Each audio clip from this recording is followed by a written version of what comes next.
This is Revathi. Video చూస్తున్న వారికి likes, కామెంట్స్‌తో support చేస్తున్న వారికి థ్యాంక్ యూ సో మచ్. 'ఓ ప్రేమ ఓ పగ' ఎపిసోడ్ నంబర్ 278. కళ్ళు కాయలు కాచేలా సామ్రాట్ కోసం ఎదురు చూస్తున్న శక్తి ఫోన్‌కి నోటిఫికేషన్ రాగానే ఫోన్ ఓపెన్ చేస్తుంది. అసలే హిట్లర్ పెళ్ళాం. ఫోన్‌లో కనిపించే ఆ దృశ్యాలు చూసి భద్రకాళి అవుతుంది. "ఏంటి శక్తి ఫోన్ వైపు అలా చూస్తున్నావు?" అని అడుగుతుంది చరిత. "ఒకసారి ఈ ముగ్గురిని చూడండి" అని చెప్పి ఫోన్ చరితకి ఇస్తుంది. కరెక్ట్‌గా చరిత ఆ ఫోన్ తీసుకొని చూసేసరికి వినోద్ పీక్స్ లెవెల్‌లో మత్తులో మునిగి అమ్మాయిలతో డాన్స్ చేస్తుంటాడు. వినోద్‌ని అలా చూడగానే చరిత బీపీ లెవెల్స్ పెరిగిపోతుంటే, "ఏంటి ఇద్దరు ఫోన్ చూసి అలా అయిపోతున్నారు?" అంటూ శ్రావణి ఆ ఫోన్ తీసుకుంటుంది. ఇక అరుణ్ ఆ ఇద్దరి కంటే ఎక్కువగా అమ్మాయి నడుము టచ్ చేస్తూ డాన్స్ చేస్తుంటే శ్రావణికి కళ్ళు తిరిగి కింద పడబోతుంది. "వదినా" అంటూ చరిత తనని పట్టుకుంటుంది. శక్తి అది చూసి, "ముందు వదినని అక్కడ సోఫాలో కూర్చోబెడదాం పట్టు" అంటూ ఇద్దరూ కలిసి తన్ని సోఫాలో కూర్చోబెడతారు. "ఏమైందమ్మా?" అంటూ ఏమీ తెలియనట్టుగా విక్రమాదిత్య గారు లోపలికి ఎంటర్ అవుతారు. "ఇటు చూడండి నాన్న, మీ అల్లుడి గ్యాంగ్ ఏం చేస్తున్నారో" అంటూ ఫోన్ తండ్రికి ఇస్తుంది శక్తి. ఆల్రెడీ విక్రమాదిత్య గారు అవి చూశాడు కాబట్టి ఏదో పైపైన చూస్తున్నట్టుగా నటించి, "అమ్మో అమ్మో" అంటూ గుండెలు బాదుకుంటాడు. "ఆ ఫోటోలు చూడగానే మా పరిస్థితి కూడా అలాగే ఉంది బాబాయ్" అంటుంది చరిత కంగారు పడుతూ. "అసలు వీళ్ళని ఏం చేయాలి నాన్న? సరదాగా సినిమాకి వెళ్దామని చెప్పి మమ్మల్ని రెడీ అవ్వమన్నారు.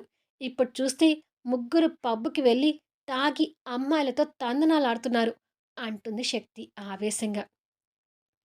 "మీ ముగ్గురిని ఇంతగా హర్ట్ చేసినందుకు ఆ ముగ్గురిని మీరు ఊరికనే వదిలేయొద్దు శక్తి.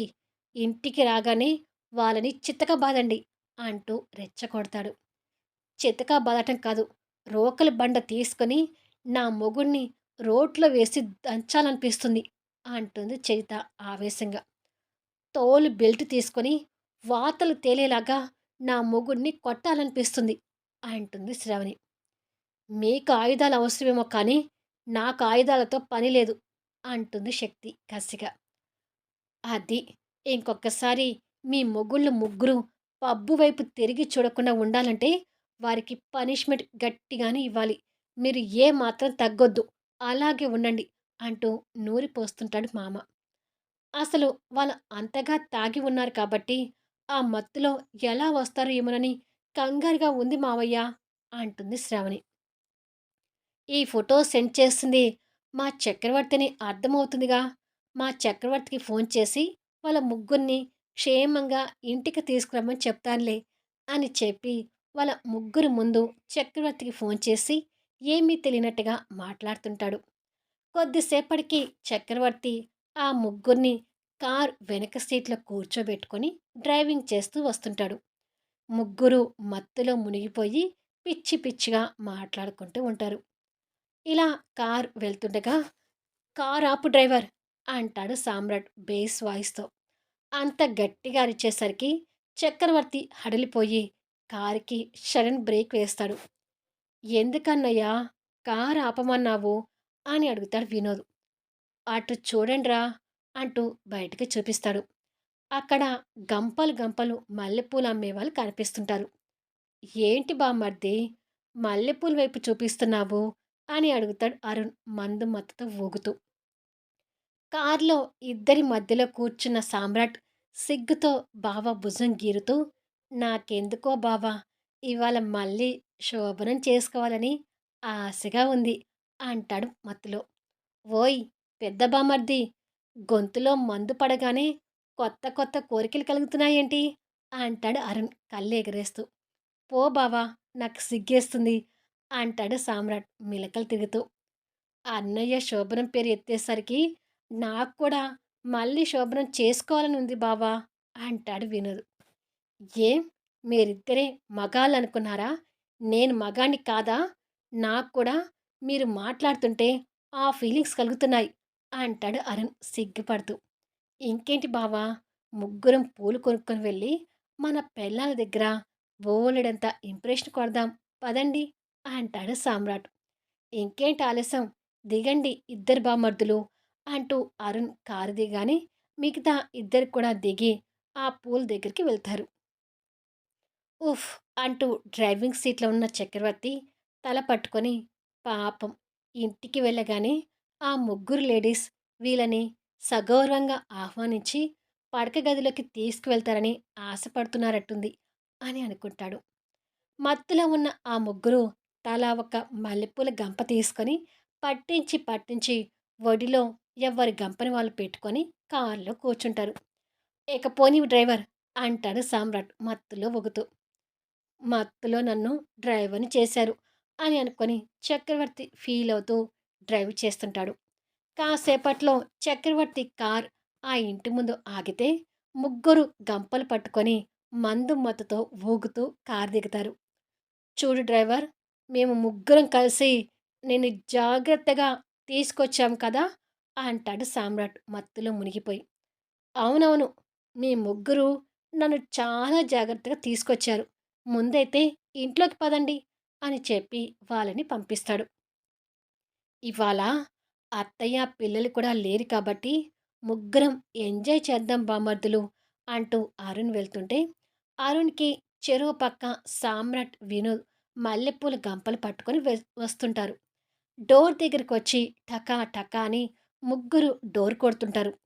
డోర్ తీయగానే వారి ముగ్గురికి విక్కీ మామ కనిపిస్తాడు. హాయ్ మామ, నువ్వేంటిక్కడ అని అడుగుతాడు సామ్రాట్ ఆ మత్తులో కూడా అందంగా నవ్వుతూ. నేనేంటి ఇక్కడ అనేది తర్వాత కానీ, ఈ మల్లెపూల గంపలేంటి అని అడుగుతారు విక్రమాదిత్య గారు. మేమింకొకసారి శోభనం చేసుకోబోతున్నామనే సీక్రెట్ నీకు చెప్పాలా మామ? మేము అస్సలు చెప్పం పో అంటూ మామని పక్కకి నెట్టి అల్లుడు లోపలికొస్తాడు. సామ్రాట్‌తో పాటు మిగతా ఇద్దరు కూడా పూల గంపలు పట్టుకొని వస్తారు. లేడీస్ ఎవరు కనిపించడం లేదేంటి మామా? అని అడుగుతాడు అల్లుడు. ముగ్గురు మీతో మళ్ళీ శుభ్రం చేసుకోవాలని బెడ్ అలంకరించి మీకోసం వెయిట్ చేస్తున్నారు అల్లుడు. త్వరగా మీ రూమ్‌లోకి వెళ్ళండి అంటూ తొందర పెడతాడు మామ. ఓ! అలాగా! మాకంటే మా పెళ్ళాలు ఫాస్ట్‌గా ఉన్నారనమాట అని అనుకుని ముగ్గురు వాళ్ళ రూము వైపు వెళ్తుంటారు. అరుణ్, వినోద్ రూములో కిందనే ఉంటే సామ్రాట్ మాత్రం పైకి వెళ్తాడు. పెళ్ళాలతో మీరు తన్నులు తింటుంటే సాటి మగాడిగా నేను కూడా చూడలేనులే. రేపొద్దున వచ్చి మీ అవతారాలు చూస్తాను అని అనుకొని విక్రమాదిత్య గారు అక్కడి నుండి జారుకుంటాడు. ముందుగా అరుణ్ణి చూద్దాం. శ్రావణి, నా ముద్దుల శ్రావణి అంటూ మల్లెపూల గంప తీసుకొని అరుణ్ రూములోకి ఎంటర్ కాగానే వెనక నుండి వీపు మీద సుర్రున బెల్టు దెబ్బ గట్టిగా తగులుతుంది. అబ్బా! అంటూ ఆ దెబ్బకి చేతిలో ఉన్న బుట్ట వదిలేస్తాడు. అంతలోనే మరో దెబ్బ కూడా తగులుతుంది. అమ్మా! ఎక్కడి నుంచి పడుతున్నాయి ఈ దెబ్బలు? అంటూ చుట్టూ తిరిగి చివరికి ఎదురుగా ఉన్న పెళ్ళాన్ని చూస్తాడు.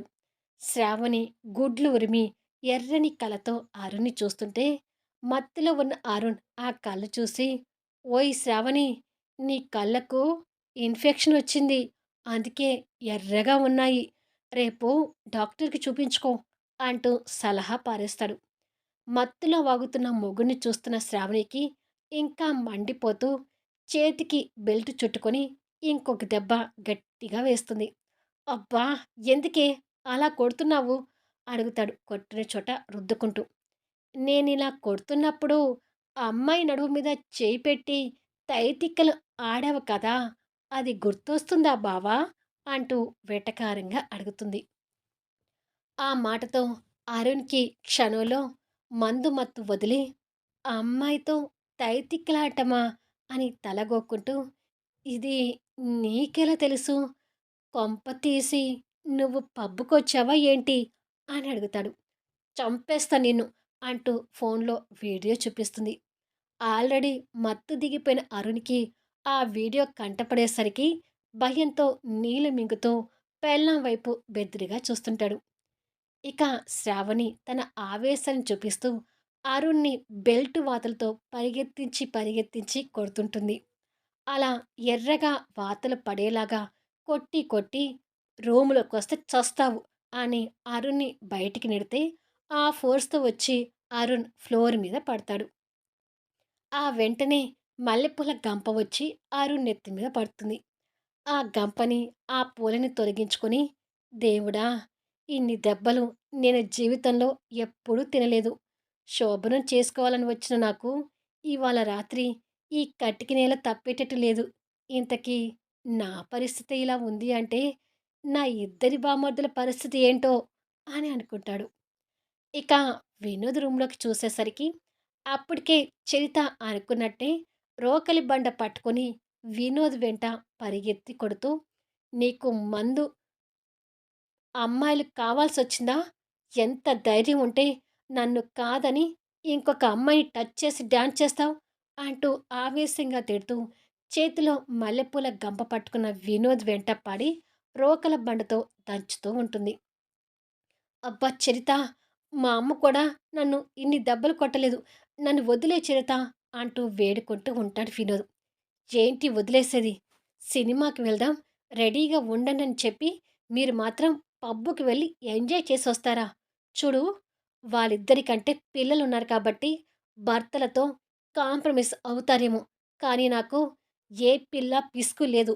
సో, నీకు నాకు ఇక డివోర్స్" అంటూ వినోద్‌ని బయటికి నెట్టేస్తుంది. ఒంటి మీద దెబ్బలు చూసుకుంటూ కూర్చున్న అరుణ్ మీదకి పూల గంపతో వచ్చి వినోద్ మీద పడతాడు. ఒక్కసారిగా అరుణ్ ఉలిక్కిపడి ఎదురుగా రోకలి బండ గుర్తులతో ఉన్న వినోద్‌ని చూస్తూ, "ఓయ్! చిన్న బామ్మర్ది, నువ్వు కూడా వచ్చి పడ్డావా?" అంటూ ఒంటి మీద రోకలి దెబ్బలు చూసి, "బాబోయ్! నీకంటే నేనే బెటర్ అట్టుంది కదా చిన్న బామ్మర్ది" అంటాడు. "చాలా బెటర్ బావా! నా పెళ్ళాం నాకు ఏకంగా విడాకులిస్తానంటుంది బావా" అంటూ బావని కౌగిలించుకొని ఏడుస్తుంటాడు. "ఊరుకో చిన్న బామర్ది, ఊరుకో. కష్టాలు మనుషులకి రాక చెట్లకు, పుట్టలకు వస్తాయా? ఇదసలే కలికాలం" అంటూ సముదాయిస్తూ ఉంటాడు బావ. వినోద్‌కి అన్న పరిస్థితి గుర్తొచ్చి, బావ కౌగిలి నుండి బయటకొచ్చి, "బావా! మన రూములంటే కిందనే కాబట్టి నువ్వు అక్కడి నుంచి వచ్చి పడుంటావు. నేను ఇక్కడి నుంచి వచ్చి పడ్డాను. కానీ అన్నయ్య రూము పైన ఉంది కదా బావా" అంటాడు వినోద్ భయపడుతూ. "అవును చిన్న బామర్ది. పాపం పెద్ద బామర్ది పరిస్థితి ఏంటో" అని అరుణ్ అంటూ ఉండగానే, పెద్ద బామర్ది కూడా పూల గంపతో పైనుంచి ఒక్కసారిగా వచ్చి వీళ్ళ ఇద్దరి మీద పడతాడు. వామ్మో! ఇల్లు కూలింది అని ఇద్దరు దడుచుకొని అనుకుంటూ ఉండగా, సామ్రాట్ వాళ్ళ ఇద్దరి మీద నుంచి ఫ్లోర్ మీద పడతాడు. అరుణ్‌కి బెల్ట్ గుర్తులు, వినోద్‌కి రోకలి బండల గుర్తులు ఉంటే, సామ్రాట్‌కి మాత్రం శక్తి చేతి దెబ్బల గుర్తులు క్లియర్‌గా కనిపిస్తుంటాయి. ఒళ్ళంతా ఎర్రగా అయిపోయి నల్లటి దెబ్బలతో కనిపిస్తుంటాడు. ఈ ఇద్దరు కింద పడుకున్నట్టుగా ఉన్న సామ్రాట్‌ని ఆశ్చర్యంగా చూస్తుండగా, సామ్రాట్ ఆ దెబ్బలకి నొప్పితో అల్లాడిపోతూ వాళ్ళ ఇద్దరిని చూసి బిక్క చచ్చిపోతుంటాడు. కానీ అంతలోనే నటిస్తూ విష్ణుమూర్తి ఫోజుతో తల కింద చేయి పట్టుకొని పడుకుంటాడు హీరో. "ఏంటి పెద్ద బామర్ది ఆ ఫోజు" అని అడుగుతాడు బావ. "అంటే బావా, శక్తి నన్ను కొట్టి పైనుంచి నన్ను నెట్టిందనుకుంటున్నారా? అంత సీన్ లేదు బావా. ఎంతైనా నేను హీరోని కదా" అంటాడు ఫోజ్ కొడుతూ. "ఆహా! అయితే పైనుంచి ఎందుకు పడ్డావు పెద్ద బామర్ది" అని అడుగుతాడు అరుణ్ వెటకారంగా. "అది పైనుంచి కింద పడితే ఫ్లోర్ పగులుతుందో లేదోనని టెస్టింగ్ కోసం కింద పడ్డాను బావా" అంటూ ఫోజులు కొడతాడు. "నీ ఫోజులు ఆపకపోతే ఫ్లోర్ ఏమో కానీ నీ చెంప పగలగొడతాను" అంటాడు అరుణ్ కాస్త కోపంగా.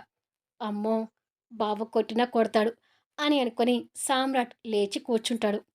"అసలు ఏం జరిగింది అన్నయ్య?" అడుగుతాడు వినోద్. అప్పటి వరకు ఏడుపు అణచుకుంటున్న సామ్రాట్, "తమ్ముడు" అంటూ తమ్ముడిని హగ్ చేసుకొని, "నేను హీరో అని కూడా చూడకుండా మీ వదిన నన్ను ఒక రౌడీని దంచినట్టుగా దంచింది తమ్ముడు" అంటూ తమ్ముడిని పట్టుకొని ఏడుస్తుంటాడు. "ఊరుకో అన్నయ్య, ఊరుకో. కష్టాలు మనుషులకి రాక చెట్లకు పుట్టలకు వస్తాయా? ఇదసలే కలికాలం" అంటూ సముదాయిస్తూ ఉంటాడు తమ్ముడు. భార్యలు వీళ్ళని క్షమిస్తారో లేదో మళ్ళీ నెక్స్ట్ వీడియోలో చూద్దాం. అద్భుతమైన సన్నివేశాలతో ఆసక్తికరంగా సాగిపోయే కథా వీడియోస్ని మిస్ కాకుండా చూడండి. కథ నచ్చితే లైక్ చేయండి, కామెంట్ షేర్ చేయండి, సబ్స్క్రైబ్ చేసుకొని ఛానల్ షేర్ చేస్తూ సపోర్ట్ చేయండి. Thanks for లీజనింగ్.